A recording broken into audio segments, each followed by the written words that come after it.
Alright, y'all, so we're almost home. We've been having a lot of questions. Are y'all doing IUI? Are y'all doing IVF? What's the difference? Well, we about to tell you. Stay tuned. Alright, y'all, so we decided to stay in the core because, you know, a little bit of action going on in the house. A little too much going on in the house. We don't need to wake children up just trying to live our life. You know? I don't know what my title is. I translate complicated things, scientific things, into everyday hood translation. Layman's terms. And this is She just translates things into layman's terms. No. What I do is I take the complexity of the complexity and I bring it down. And you bring it down to a level that you can understand. understand. Level of understanding. And I'm gonna help to make sure. And this is how I got her. Because I'm very intelligent.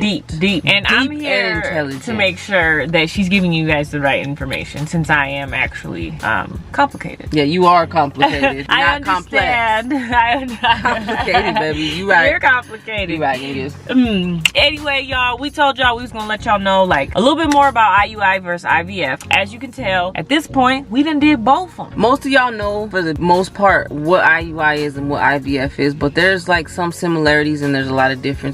I think even the people that understand kind of have some things mixed up. So we here to clarify all that for you. All that. Unless you've done it. I think if you've done it before, then you probably don't have any questions or anything like that. But if you've never actually done it, gone through the cycles, it could be confusing. So I'm gonna tell y'all a few vocabulary words that you're gonna need to know when you go through this show. You know what I'm saying? First, a follicle. A follicle is something that grows on your ovary. And so it's like a bag. You feel me? It's fluid-filled sac. And it has your egg in it. So the more follicles you get, the more eggs you get. An embryo. Tell them, baby. An embryo is an egg that has been fertilized, so Embryo. It is basically a baby already. It is a baby cell. So it's the egg, quack, quack, quack, quack, and the sperm, quack, quack.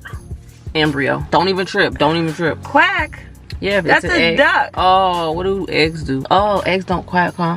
I mean, ducks do have eggs. You kind of went the chicken route. You right, but you get what I'm saying. It ain't sperm, it ain't egg, it's speg, embryo. An embryo has a complete set of DNA at that point. So it's not just the woman's DNA and the man's DNA. It is a complete set of DNA. And DNA is not like DNR, like do not resuscitate. Oh my God, and all of your embryos have a different DNA. And DNA is not like NBA. Oh my God.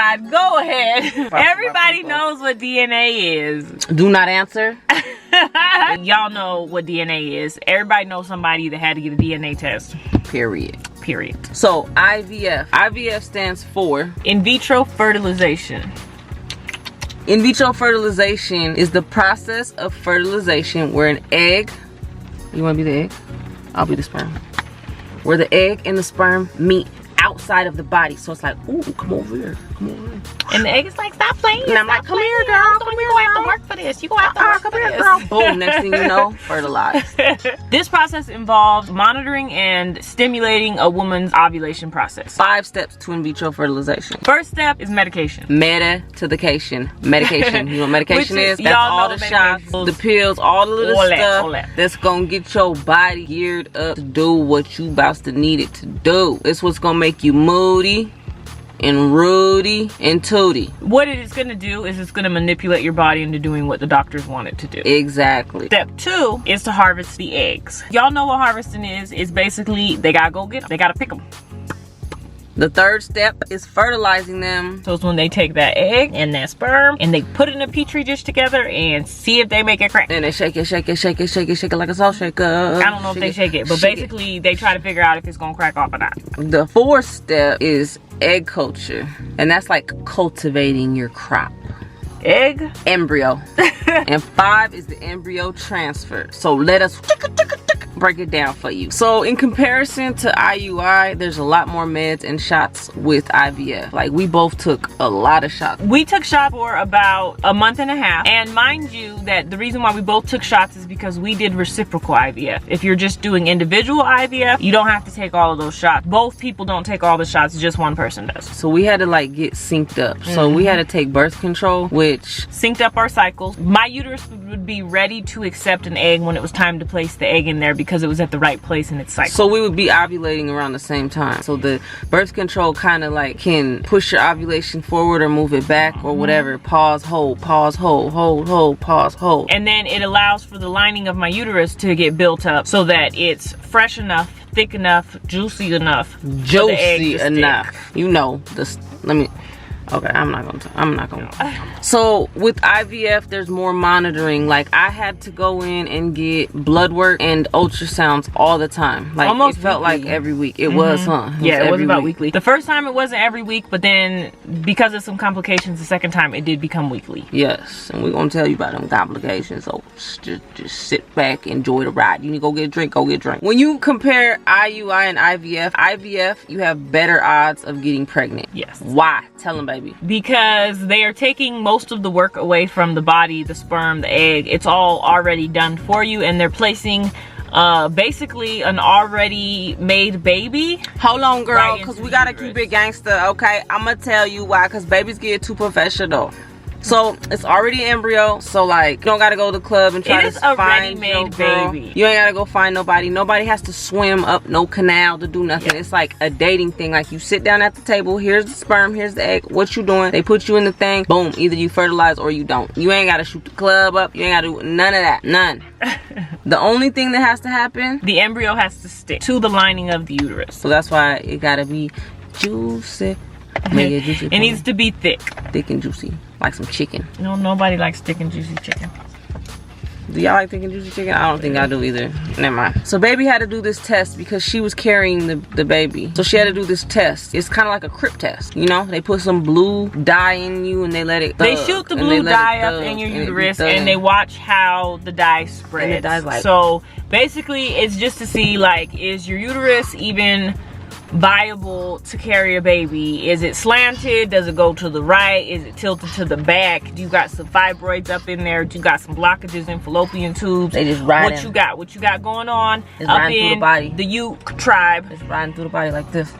Oh my God, what do you got going on in the uterus? Your blood levels tell you what your estradiol levels are, and if you have too much estradiol, it can cause ovarian hyperstimulation, which is often a reason for a woman to be hospitalized. Basically, she ovulates too many eggs, her body doesn't know what to do with it, she catches a fever, she ends up hospitalized. And you take the medication and it's a trigger shot, what they call it. So if your levels are too high and you do that trigger shot, you could die. Yeah, honestly. It could be pretty serious. So that was actually the first time our cycle got canceled. Was Ash's levels were too high and they were concerned that if she took the HCG trigger shot, she was going to hyperstimulate and it could be really bad for her. And guess what? Ain't nobody got time for that. Nope. So they canceled the cycle. We was mad at them. We talked about maybe getting another doctor. We was all mad. But guess what? We pulled up our big girl panties and we realized that it was in the best interest of my wife not to hyperstimulate. And y'all, if you have a canceled cycle, we know how it's like devastating. You got to keep the faith and you just got to keep trying, because at that point we were very much going through it,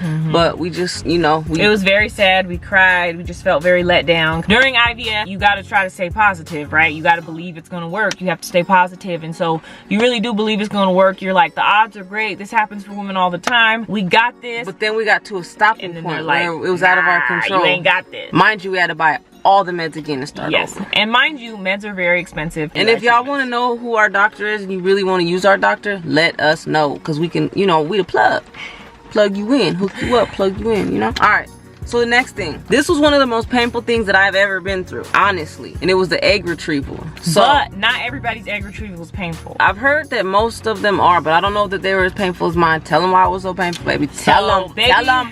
It was like I had got shot, basically. Tell them the real story. Stabbed. She got shanked. So basically, baby had big ass fibroids that were making it hard to get to her ovaries. So they basically were like, well, we can't just go through the fibroids, so we just gonna go through her uterus. So basically, they stabbed through the uterus, went up over the side. I was running. Pulled the egg out. They was following me, and they was like, "We gotta get to that." And then they tackled me. When baby woke up from anesthesia, she was like, she ain't lying. She was like in so much pain, and the other lady that was supposed to go into the room next was looking like, "What y'all didn't tell me about this?" And I should have been like, "Don't do it. Don't do it. Don't go in there. They in there murking hoes." Baby was in a lot of pain. A lot. They said they didn't even give me no pain meds. No, they said they never had to puncture a woman's uterus before to get to an ovary. So if you want to look me up, I'm famous for that. I'm the first woman to be ovary. Move along. Okay. We have 3 doctors. We have a gyno, a reproductive scientist, and an embryologist. So the embryologist is the one, after they retrieve the eggs, he analyzes them and like checks them out. He checks for quality. It's basically like, let me see what you got. Work it. Nah, you ain't. Move, sis. Nah, little boy, move. Nope, them ain't gonna work. Oh, that's a strong one back there. Yeah, you, not you. Yeah, okay, y'all, come with us. So basically, you end up with like a litter of puppies. It's like, okay, you're a runt. You're kind of a runt. You're the best one. You know, y'all real cute. You not gonna make bald. You alright, but you don't look too good, and you basically already did. So they look at them and then they figure out which ones are the best. They grade them A, B, C, D. Actually, they only use A's and B's, and I believe they will keep a C. Most women at retrieval get like 30 plus eggs. I only had 6, so that was kind of concerning, you know, like only 6 eggs to choose from. You know, that whole procedure, all that money, all that. So it's like, dang, we got 6 eggs. That's good because you want to be positive, but you know that's not really that you good. know it ain't good when they like, okay, well, we got 6, and we're like, oh, and then it was like, well, 4 of those look like they could be all right, and it's like, oh damn, 4. So they took 4 out of 6 that made it. They made the cut. They put them in a little petri dish, try to see if she was trying to get it cracking or not. Only 2 of them was trying to get it cracking. So then that means that the 2 that got it cracking, they linked up with the sperm and they made an embryo. So we put 4 eggs in with however many sperms, and only 2 of them connected. So we only had 1 shot at IVF because there were no extra eggs. There was not a chance to do another cycle or freeze them and see what, like, see if it happens again and all of that. Like, we would have had to do all the meds, all the procedure, everything all the way over again. Well, we had to do it twice. So the first cycle, my levels were too high. They didn't want me to ovulate with that trigger shot. So they canceled the cycle. Second time, they were like, no, she has a cyst. We don't want this medication to feed the cysts and make them grow. Plus, I have fibroids. So in between that second canceled cycle, I decided to have a myomectomy. Make sure y'all check out that vlog. I got my fibroids removed. Such a relief. If you have any questions about myomectomy, fibroids, just go to that video, comment, DM us on Instagram. I got you. Unfortunately, they were not able to remove all of the fibroids, and that is how come they still had to puncture her uterus in order to get to her ovary. But they were actually able to get to her ovary. That's how we got the eggs. We got the 2 eggs that fertilized, and basically it was like, YOLO, throw them both up in there. Both of them. So we put both of them in there. Both of them in there. And cross our fingers and our toes. Cici was like, no. Right. Only did a lot of praying, lit some candles and all that. Fertility kit vibes. If you want a fertility kit, because a lot of people have been saying they do, make sure you hit us up in the DM. Just put fertility kit. We've had a lot of requests, and so we had to make a whole new batch. So for some women, there is an extra step in between the egg retrieval and the actual embryo transfer, and that is genetic testing and gender selection. Genetic testing is to see if there's like any abnormalities within or the genetic makeup. Within the DNA. Some women choose to do that. And then the gender selection is you can actually pick if you're gonna have a boy or a girl. We decided against that because the advice from our doctors was basically, in order to do genetic testing and to do gender selection, it is necessary for the cell wall to be punctured in order for them to extract some of the DNA. It damages the embryo. And because we did not have a lot of embryos, because we was running low on eggs. Basically, he was like, if I was you guys, I wouldn't take any chances at damaging your embryos because you ain't really got none. What he had said was, don't do it. At that point, if they insert the eggs and they stick, or what they call implant, you're pregnant. If they don't, you're not. And don't give up. We had to go through 3 cycles, and I know you get through cycles and you're like, dang, that was so much money, that was so much time, so much emotion. But when your time is right, it will happen. Give it to God. You gotta surrender it, because you start to feel like you have control over it, and like you can make it happen because of science and doctors. But like at the end of the day, really, God has control over it. Like whether or not you're gonna get a baby, his timing is how it goes. We thought back to when we had our missed cycles, and we really like evaluated what was going on in our life and where we were at, and it wasn't the time. We thought it was at that time, but the perfect timing was when it actually happened. Yep. Moving on. IUI, y'all know about IUI from our drive to the insemination day, right? Make sure you check that vlog out, because that'll give you, you know, if you want to hear the story twice, and if you want to see, you know, what happened on insemination day, we actually took you in the room with us. IUI is intrauterine insemination. So basically what that is when they take the sperm and they shoot the cover. They take the sperm, put it in this long needle thing, and shoot the cover, and they place it inside of your uterus near your fallopian tube. They go through your cervix to do that. Yes, near your fallopian tube. So basically the sperm ain't even really gotta swim, right? It ain't gotta swim, it ain't gotta jog, it don't have to do nothing. It's like VIP in the club. They put you in the section with all the shorties, and you in there with the shorties, and it's like, what's good? And if they holler at you, boom, you connected. As y'all know, IUI is a much simpler process. It's also a much cheaper process. Basically all that happens is they give you medication to help you stimulate your ovaries a little bit. Then they give you a medication to make you ovulate the 2 or 1 egg that you got. Check out the Avadryl trigger shot video. You'll kind of see like how that looks, and I think we gave a little bit of background information on what it was for. And you can see my credentials in that video. Oh my the way God. I performed this task, like how I gave her the shot, is very important. It's not important at all. They give you Sometimes the Avadryl when they're shot. on the shots and stuff, they don't know a doctor when they see one. Anyway, they give you the Avadryl trigger shot. You show up at the office the next day. They use the long needle. They shoot the sperm in there. It's needle? A tiny vial of sperm. It's not a needle, is it? Yeah. How do you think it punctures? Oh, because I got stabbed. Now she wanna act like she got stuck with a needle, baby. Anyway, it's a tiny vial like this big, because in order to put the sperm into the uterus, it needs to be washed. That is a process of removing the seminal fluid from the sperm. The seminal fluid is all that nasty ass white stuff.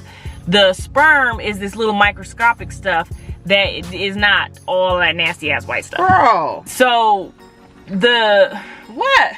I mean, you seen all this fluid and sperm and white shit? I don't know what you... Shut up. So this vial is actually very small, and that's all that needs to go into the uterus. Your uterus cannot handle seminal fluid. It'll cause cramping. It can even kill your ass. When you see people doing at-home inseminations, just know they're doing intravaginal, which is just the turkey baster method, where you just shoot it into the vagina and then you hope that it can swim all the way up to the fallopian tubes, or ICI, which is intracervical, where they just shoot it up into the cervix and hopefully can swim from the cervix through the uterus up to the fallopian tubes. I wonder why would they only shoot it halfway? Like, why wouldn't you just put it in the uterus? Because ICI can be done at home also. IUI is the only one that a doctor has to do. Some people be buying that tool for IUI. That's dangerous, y'all. That is so dangerous. Don't be trying to IUI anything at home. You're not a doctor. Seminal fluid cannot be placed into a uterus. Calm down.